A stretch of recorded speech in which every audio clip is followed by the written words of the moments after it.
And rolling. Okay, hello, my name's Alan. I am a student of Kenneth Chung. I've been practicing Wing Chun since about 2001 with Kenneth. So I'm here to talk a little bit about kind of the details of our line of Wing Chun. Kenneth studied under Yeung, which is the first student of Yeung in Hong Kong. And there's a lot of commonalities between a lot of different families of Wing Chun, and there's a lot of YouTube videos out there. All a lot of very high quality, a lot of interesting concepts. Not so much on Leung Seung's line of Wing Chun. So I want to shed a little bit more light on what we do. By no means am I representative of Leung Seung or even Kenneth, but here I just want to talk about some kind of the concepts that that we emphasize in class that that aren't emphasized as much in other families. Not exclusive to us, it's just a difference in emphasis. Okay? So today I want to spend some time talking about one aspect of Wing Chun. We call it long bridge energy. There's a lot of different aspects you might have heard floating around, short power, in power, explosive power, all that kind of stuff. Well, one thing that doesn't get talked about as much is long power, and it's something that in the Leung Seung line we tend to emphasize a little bit. It's not exclusive to us by any means, but we do talk about it more and emphasize it a little bit more. It's kind of hard to explain what it is. What I can do is explain the qualities and maybe demonstrate it in a little bit.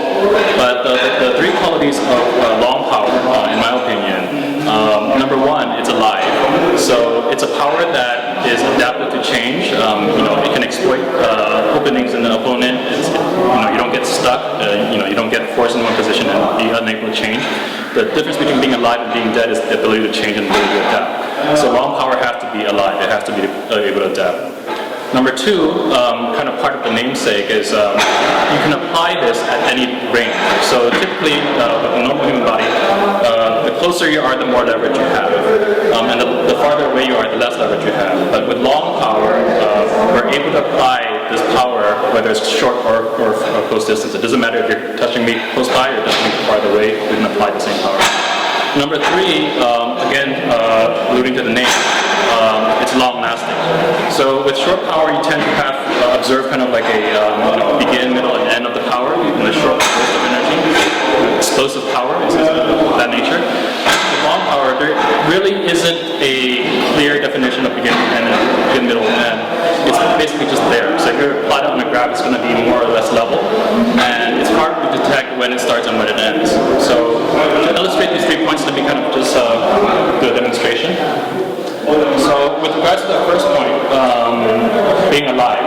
So I can apply power a lot of different ways, but there's a difference between applying power live versus dead. So if you were just to resist me, and I were just to give you pressure, if I've been changing, adapting, then we just get stuck. I'm not that change. In fact, if you detect this in me, you can take advantage of me. You can change on me, and I will have a hard time, right? Because I'm so stuck here that I'm so fixed on this that if you change on me, same thing if I'm applying pressure on you. If I just apply pressure on you and you just resist me, and then I don't change after that, then we're just kind of hitting head on head, right? I'm not taking advantage of any openings he might be giving me. I'm not adapting, right? So if I were to apply pressure on you and be adaptive, I would detect where he's open, right? And just because I meet some resistance doesn't mean I'm stuck. I can still detect when he's open. Same thing when he applies on me. I don't just get stuck here and he can shift me, right? I can resist them, but I can do it in such a way that I'm adaptive. So apply pressure as hard as you want. As hard as you want. You change. Doesn't matter how you change. So you can see there's a lot of kind of force going back and forth, but it's alive, it's adaptive, it doesn't get stuck. So that's number one. Number two is distance. So if I were to resist him while he's close to his body, he has a lot of leverage. He can move me around, just left and right, up and down, whatever, right? But if he was to extend his arms fully, and I was to resist him, right? Go ahead. It's harder for him to resist me, right? So this is just natural, right? I mean, the closer you are to your body, the more leverage you have, the farther it is, the less leverage. But with long power, I should be able to resist me. Don't let me move you around. So here I can move it, great, right? But even if my arms are extended, go ahead, resist. it doesn't matter if he has me jabbed here, I can use him. If he's out here, I can use him. So that's number 2. Number 3 is the duration of the power. So this is probably best explained. I'm going to apply some pressure on you. So if I were to hit him with short power, you'll see kind of like it feels like kind of an explosion here, right? So short power, resist me. So pump your chest, resist me.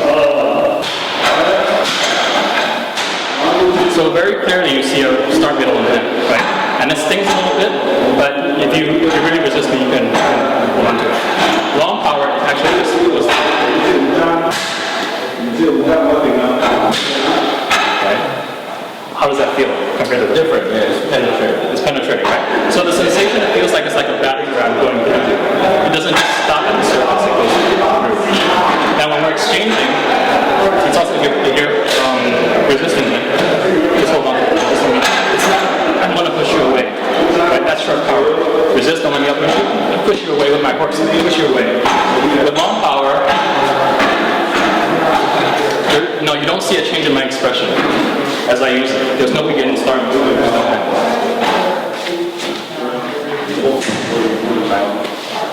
Makes sense? So then in a nutshell, those are the top 3 characteristics of long bridge energy. Hope that makes sense.